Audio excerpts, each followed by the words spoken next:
کارمندان شعبه خدمات دولتی آتش‌نشانی گروه ناحیه‌های رشت به استقبال جشن 30 سالگی استقلالیت دولتی جمهوری تاجیکستان در مساحت 6 گکتار باغ بنیاد می‌کنند. این حال کارمندان ساحه در موضع بون صوفیان ناحیه در مساحت 2 گکتار باغ زمانوی بنیاد کردند.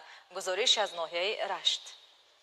سالهای طولانی این مکان سنگزار و بیکارخوابیده ساحل دریای سرخاب جماعت دهاتی به نام باقی رحیمزاده ناحیه رشت از استفاده بیرون مانده بود، زیرا برای کشت زراعت و بنیاد باغ مهنت و خراجات زیاد لازم بود تا این زمین‌های سنگلاخ تخت و هموار گردیده بعداً به گردش کشاورزی فرو گرفته شوند. این است که کارمندان ساحه با توصیه عالمان و متخصصان صاحب تجربه باغداری در نوبت اول زمین‌ها را تخت و هموار و از سنگ تازه کرده بعداً با دستگیری سرریاست خدمات دولتی آتش‌نشانی وزارت کارهای داخلی به بنیاد باغ زمانوی و کشت دیگر زراعت‌ها شروع کردند. در حشر امروزه بنیاد باغ مذکور زیاده از 60 نفر کارمندان خدمات دولتی آتش‌نشانی وزارت کارهای داخلی جمهوری تاجیکستان با جلب 8 عدد تکنیک‌های گوناگون تمغه شرکت ورزیده در آن زیاده از 1000 بیغ نیال‌های میوه‌دهنده گوناگون شنانده شد.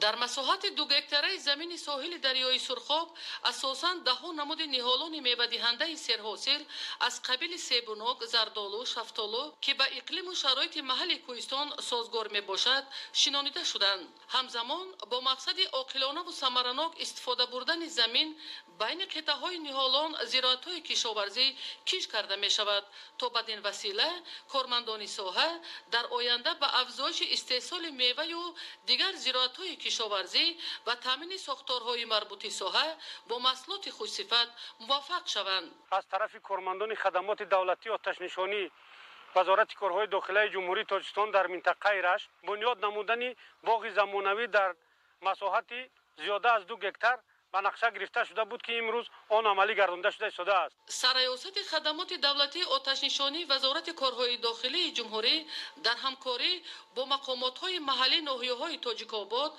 لخش، نورآباد و سنگوار با از خودکنی زمین‌های بیکارخوابیده تل و تپه و دامنه‌کوه‌های کوهستان تصمیم گرفتند که با مقصد تامین کارمندان ساحه با محصولات‌های خوش‌صفت کشاورزی در روند کارهای آبادانی و تامین امنیت آذوقه‌واری 1 گکتاری باغ نهالان زمانوی بنیاد کرده همزمان دیگر زراعت‌های کشاورزی از قبیل کارتوشک، غله نیز کش نمایند. ایدیگولی محمود، دادرجان میرزازاده برای برنامه اخبار از ناحیه رشت.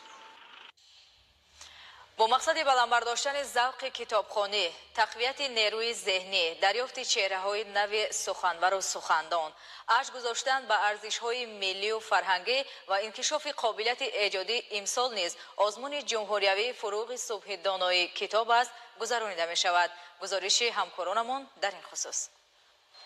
در دوره نقشه‌های همروزه خود فاطمه اعظم خواننده صنف 8 گیمنازی رقم 74 نوی فردوسی شهر دوشنبه حتما به کتابخانه رفته برای مطالعه کتاب میگیرد. این جوان الکی برای کارمندان کتابخانه آشناست. نام برده کتاب خوانده‌اش را بازپس داده به مطالعه کتاب نوبتی جهان معنوی‌اش را بوی میگرداند. با اندیشه فاطمه کتاب دوستی به همتا و همدم نزدیک برای انسان محسوب یافته دانش کس را درباره حادثه‌های طبیعت، زندگی انسانیت، نیکی و بدی و دیگر پهلوهای زندگی روزمره کامل می‌نماید. برگزاری چنین آزمون‌ها به ما نورسان امکانیت می‌دهد که ما همه روزه به کتابخوانی مشغول شویم و کتاب‌های نو به نو را مطالعه نماییم. من می‌خواهم در دور ناحیوی آزمون فروغ صبح دانایی اشتراک نموده جای نمایان را سزاوار گردم. سال دوم است که با تشبث به واسطه پیشوای ملت پرزیدنت جمهوری تاجیکستان محترم امامعلی رحمان آزمون فروغ صبح دانایی کتاب است اعلام گردیده است در شهر و نوحه مملکت برگزار می‌گردد. آزمون فروغ صبح دانایی کتاب است تحت سرپرستی پیشوای ملت محترم امامعلی رحمان. برگزاری چنین آزمون‌ها مخصوصاً آزمون فروغ صبح دانایی کتاب است به نسل نورس، به جوانان و به نورسان و خوانندگان خب امکانیت می‌دهد که آنها دانش خویش را صیقل دهند و در برابر این یعنی در نهاد نورسان حس کتابخوانی، ذوق کتابخوانی، ارزش‌گذاری به فرهنگ و نیاگان ملت حسی خودشناسی و خودآگاهی و اینچنین بلند برداشتن حسی سخندانی و سخنوری آنها را بیدار می نماید. آزمون در 5 نامیناسیون برگزار می گردد: ادبیات کلاسیک، ادبیات معاصر، ادبیات بچگانه، ادبیات جهان و شاعری. در آزمون تربیت گیرندگان و خوانندگان مؤسسات تحصیلاتی تا مکتبی و میانه عمومی، دانشجویان مؤسسات تحصیلات ابتدایی، میانه و عالی کسبی، بعد از مؤسسات تحصیلات کسبی، کلانسالان و نمایندگان کسب و کار گوناگون اشتراک کرده می توانند. برگزاری چنین آزمون به جوانان اهمیت کتاب و کتابخوانی را آموزانیده آنها را به راه راست هدایت می نماید و واقعا هم فروغ صبح دانایی همگان این کتاب می باشد. باباکان نمیزاده، وجدی سیولی، اخبار.